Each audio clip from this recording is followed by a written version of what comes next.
الرحمن الرحیم۔ ہماری یوٹیوب کی سیریز قسط نمبر 6، انسان پر جنات کے اثرات۔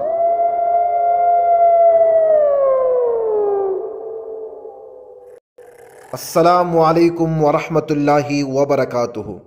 پیارے دوستو، کیا آپ نے کبھی محسوس کیا ہے کہ رات کو سوتے وقت اچانک کوئی آپ کو دبا رہا ہو، سانس رک رہی ہو یا کمر پر کوئی بھاری چیز بیٹھ گئی ہو؟ کیا کبھی ایسا ہوا کہ اچانک بغیر وجہ کے خوف نے آپ کو گھیر لیا ہو، یا کسی بیماری شخص کو بارہا دم درود کروانے کے باوجود بھی شفا نہ ملی ہو؟ کیا یہ سب محض ذہنی وہم ہے یا واقعی جنات انسان پر اثر انداز ہوتے ہیں؟ آج کی اس قسط میں ہم اس گہرے موضوع پر بات کریں گے، انسان پر جنات کے اثرات۔ ہم دیکھیں گے کہ قرآن و حدیث اس بارے میں کیا کہتی ہے، سائنسی تحقیق کیا بتاتی ہے، اور شریعت نے ہمیں بچاؤ اور علاج کے کیا طریقے سکھائے ہیں۔ تو آئیے اپنی ایمان کو تازہ کرنے والے اس سفر کا آغاز کرتے ہیں۔ سایہ پڑنا کیا ہے؟ ہمارے معاشروں میں ایک عام اصطلاح استعمال ہوتی ہے، اس پر سایہ پڑ گیا ہے، یعنی انسان پر کوئی نادیدہ مخلوق اثر انداز ہوئی ہو۔ یہ اصطلاح دیہی علاقوں میں زیادہ سننے کو ملتی ہے، لیکن حقیقت میں یہ ایک پرانا عقیدہ ہے جو مختلف تہذیبوں میں پایا جاتا ہے۔ اسلامی تعلیمات کے مطابق جنات انسان کو نقصان پہنچا سکتے ہیں، لیکن ہر خوف یا ہر بیماری کو جنات سے جوڑ دینا درست نہیں ہے۔ قرآن کا ذکر ہے سورۃ بقرہ آیت نمبر 275 میں، اللہ تعالیٰ فرماتے ہیں جو لوگ سود کھاتے ہیں وہ قیامت کے دن ایسے کھڑے ہوں گے جیسے وہ شخص جسے شیطان نے چو کر دیوانہ بنا دیا ہو۔ یہ آیات واضح کرتی ہے کہ شیطانی اثر انسان کے عقل اور رویے پر اثر ڈال سکتا ہے۔ جنات کا جسم میں داخل ہونا۔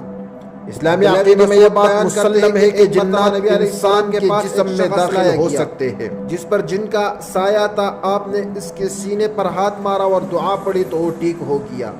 یہ حدیث ہمیں بتاتی ہے جن کا جسم میں داخل ہونا ممکن ہے، اور نبی علیہ السلام نے اس کا علاج بھی فرمایا۔ لیکن ضروری ہے کہ ہم ہر نفسیاتی یا جسمانی بیماری کو فوراً جنوں کا اثر قرار نہ دیں، بلکہ پہلے طبی علاج کروائیں اور پھر روحانی علاج کریں۔ بیماریوں اور جنات کا تعلق۔ کئی بار جنات کے اثرات جسمانی بیماریوں کے شکل میں ظاہر ہوتے ہیں۔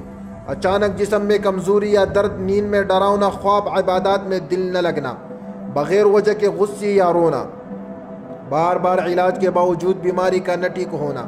قرآن میں علاج کا ذکر ہے سورہ اسراء آیت نمبر 82 میں اللہ تعالیٰ فرماتے ہیں، اور ہم قرآن میں وہ اتارتے ہیں جو ایمان والوں کے لیے شفا اور رحمت ہے۔ یعنی قرآن بذات خود ایک علاج ہے۔ ڈپریشن اور نفسیاتی بیماری، یہ بہت اہم نکتہ ہے۔ اکثر لوگ ڈپریشن یا شیزوفرینیا کو جنات کا اثر سمجھ لیتے ہیں اور علاج کے لیے صرف دم درود کرتے ہیں، جبکہ حقیقت یہ ہے کہ یہ بیماریاں دماغ کی کیمیائی تبدیلیوں کی وجہ سے بھی ہوتی ہے اور ماہر نفسیات کے علاج کی ضرورت پڑتی ہے۔ جدید سائنس کے مطابق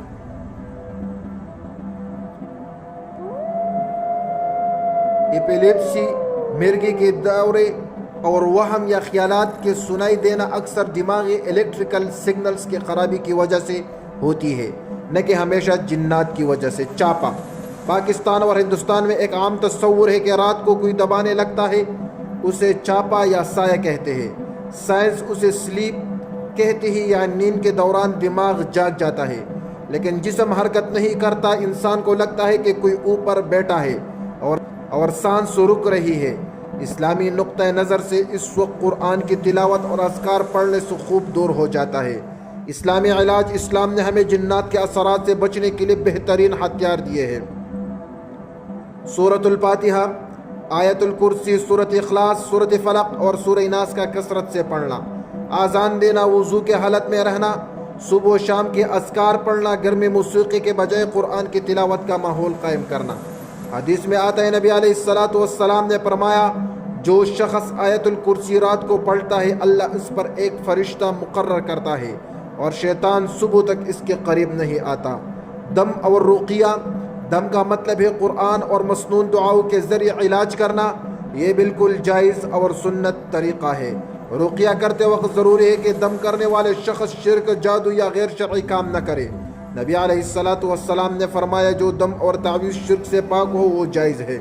محتاط رویہ، ہمیں دو انتہاؤں سے بچنا چاہیے۔ ہر بیماری کو جنات کا اثر سمجھ لینا، جنات کے وجود کا انکار دینا، دونوں رویے نقصان دہ ہے۔ قرآن اور سائنس دونوں کو ساتھ رکھ کر متوازن رویہ اپنانا ہی بہتر ہے۔ پیارے دوستو، جنات ہمارے ارد گرد ہے، ان کا اثر ممکن ہے، لیکن یاد رکھیں کہ وہ بھی اللہ کے حکم کے پابند ہے۔ اگر ہم اللہ کا ذکر کرتے ہیں، قرآن پڑھتے ہیں اور اپنی زندگی میں سنت رسول صلی اللہ علیہ وسلم کو اپنائیے تو کوئی بھی مخلوق ہمیں نقصان نہیں پہنچا سکتے۔ اگلی قسط میں ہم بات کریں گے جادو اور جنات کا تعلق۔ یہ ایک نہایت اہم موضوع ہے جہاں ہم دیکھیں گے کہ جادو کیسے کام کرتا ہے اور جنات اس میں کیا کردار ادا کرتے ہیں۔ تو ویڈیو کو لائک کریں، چینل کو سبسکرائب کریں اور بیل آئیکن دبائیے تاکہ آپ یہ قسط مس نہ کریں۔ اللہ ہمیں ہر شر سے محفوظ رکھے، آمین یا رب العالمین۔